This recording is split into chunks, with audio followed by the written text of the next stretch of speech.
আমি একজন সৌদি প্রবাসীর বউ।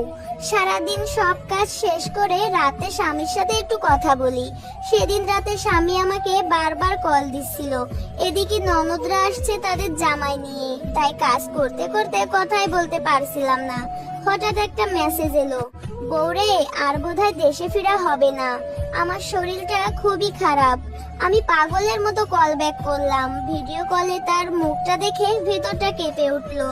আমার স্বামীর নাক দিয়ে রক্ত পড়তেছে ফোটায় ফোটায়। আমার স্বামীর কষ্টের টাকায় এত আয়োজন, অথচ সে মানুষটার এই অবস্থা দেখে আমি চিৎকার করে উঠে বললাম, তোমার নাকে রক্ত কেন, কি হয়েছে তোমার? সে কোনো মতে বলল, আজ বিল্ডিং এ কাজ করতে গিয়ে পড়ে গেছিলাম, কেউ দেখেও নি, খোঁজও নেয়নি। হঠাৎ হুঁশ ফিরে দেখি আমি ইটের উপর পড়ে আছি, কোমরে বুকে অসহ্য ব্যথা।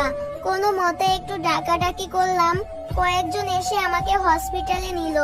ডান পাজরের 4টা হাড় ভেঙে গেছে, অনেক টাকা লাগবে চিকিৎসায়। এখন তো মাসের শেষ, সব টাকা বাড়িতে পাঠালাম। আমি কান্না করতে করতে বললাম, তুমি আগে চিকিৎসা করাও, আমি আমার সব সোনাদানা বিক্রি করে হলেও টাকা পাঠাবো। আমার কান্নায় মোটামুটি সবাই চলে আসে। আমি বলি সবাইকে একটু সাহায্য করতে। ননদরা মুখের উপর বলে দিল তাদের পক্ষে এখন কিছু করা সম্ভব না, অথচ তাদের পড়ালেখা, বিয়ে, এমনকি তাদের সংসারটাও সাজানো আমার স্বামীর টাকা। আমার শ্বশুর কিছু টাকা আমাকে দেন। আমার শাশুড়ি তো কাঁদতে কাঁদতে অসুস্থ হয়ে যায়। আমার তো পাগলের মতো অবস্থা। তার পরের দিন থেকে তার সাথে কোনোভাবেই যোগাযোগ করতে পারছিলাম না। ভেতরটা দুমড়ে মুচড়ে যাচ্ছিল। আল্লাহ কোন পরীক্ষায় ফেললেন আমাকে। 3 দিন এত কল দিলাম, সে কল ধরেনি। তার রুমমেটকে কল দিলাম, সেও কল কেটে দিল। এমন পরিস্থিতিতে একটা প্রবাসীর স্ত্রীর মন কেমন হতে পারে কিভাবে বোঝাবো? ননদরা চলে গেল, আমি সন্তানকে বুকে চেপে কেঁদে চলেছি। 7 দিন পর তার রুমমেটের কল। ভাবি, এ কথা বলে ওপার থেকে কান্নার আওয়াজ এলো। বললাম, কি হয়েছে ভাইয়া, এত কল দিলাম ধরলেন না যে, আমার স্বামী কোথায়? তখন সে বলল, ভাবি সে আর নেই।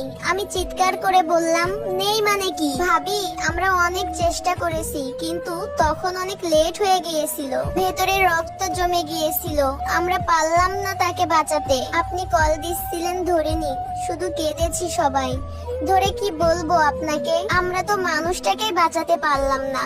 একসাথে বিদেশের মাটিতে কাজ করছিলাম, কত স্বপ্ন ছিল একসাথে দেশে যাব, কিন্তু নিয়তি চাইনি। সে মৃত্যুর আগে আপনার জন্য একটা সোনার হার আর তার সন্তানের জন্য তিল তিল করে টাকা জমিয়ে কিছু উপহার রেখে গেছে।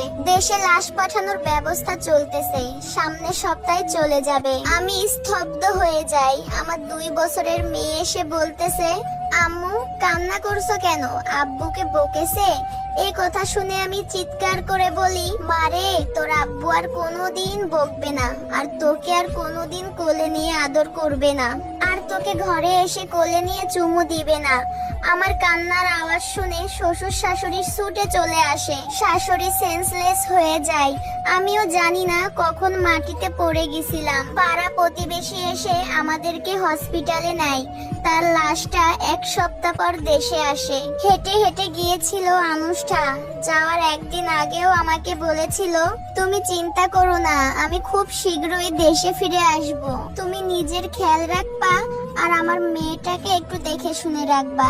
অথচ সেই মানুষটাই আজ কফিনে করে দেশে ফিরলো।